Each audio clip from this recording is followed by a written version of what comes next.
10 common mistakes made whilst reading Surah Al-Fatiha. Common mistake number 1. In the ayah, Bismillahir Rahmanir Rahim, people tend to read it as Bismillahir Rahmanur Rahim, which is a mistake. There is a kasra under the noon, and the right way to read it, Bismillahir Rahmanir Rahim, and not Bismillahir Rahmanur Rahim.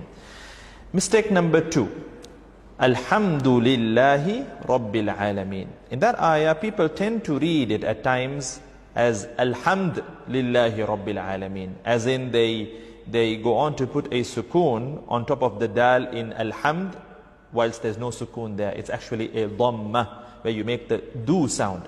So the right way to read it, Alhamdulillahi Rabbil Alameen. The wrong way that some people tend to read it, Alhamdulillahi Rabbil Alameen, which needs to be corrected. Mistake number 3 now.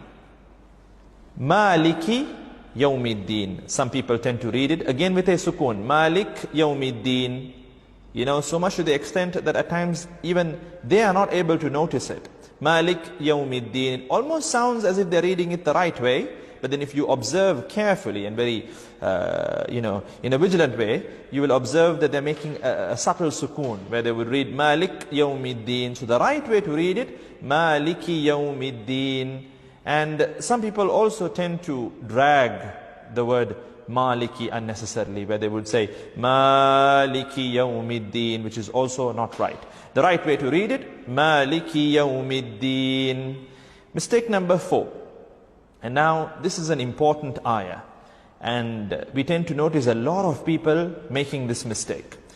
The ayah that needs to be read as Iyyaka na'budu wa Iyyaka. You know the word Iyyaka, there's a shadda, so there's this layer of emphasis, Iyyaka, Iyyaka. But people tend to read it very loosely. They read it as Iyyaka na'budu wa Iyyaka nasta'in, which entirely distorts the meaning.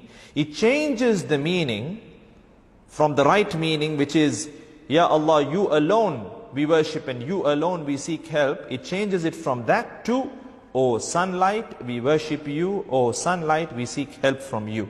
So this is something very serious, and we need to work on correcting this mistake for those who are making this mistake.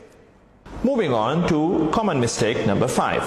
If you take the ayah, Ihdina siratal, people tend to make a mistake where they read it as Ihdina saratal. So saratal, that's wrong. The right way to read it is with a kasra over the letter sad. Ihdina siratal. And then the ra too, some people tend to read it as Ihdina sira, flat mouth, whilst it needs to be read round mouth. Ihdina siratal, Ihdina siratal. Common mistake number 6 in the ayah, alladhina, people tend to read it with a Z sound, allazina, Z, whilst the right way to read it, because the letter there is the letter dhal, you need to read it alladhina, alladhina. And another mistake that people tend to make is with the word alladhina and an'amta. They tend to join the two words unnecessarily when reading, and they read it like reading one word, alladhina an'amta, alladhina an'amta. The right way to read it, alladhina an'amta. So basically, alladhina an'amta alayhim, alladhina an'amta, first hamza and then ayn. The next mistake, the next common mistake that people tend to make is with the word al-maghdubi. So ghayril maghdubi, they tend to confuse the letter ghayn with the letter ayn. So they tend to read it ghayril ma'dubi, which is wrong. The right way to read it, ghayril maghdubi, ghayril maghdubi. And then the word dubi, people tend to, in the word al-maghdubi, the part dubi, they tend to read it as lubi at times, or dubi with a dal or a lam, whilst the right way to read it is with the letter dad. So ghayril maghdubi alayhim. And the last mistake towards the end of the surah, that people tend to make is with the word waladda. So there, at times it is read as walad with a dal or walat with a ta. But the right way to read it, because it's a dad, waladda, waladda.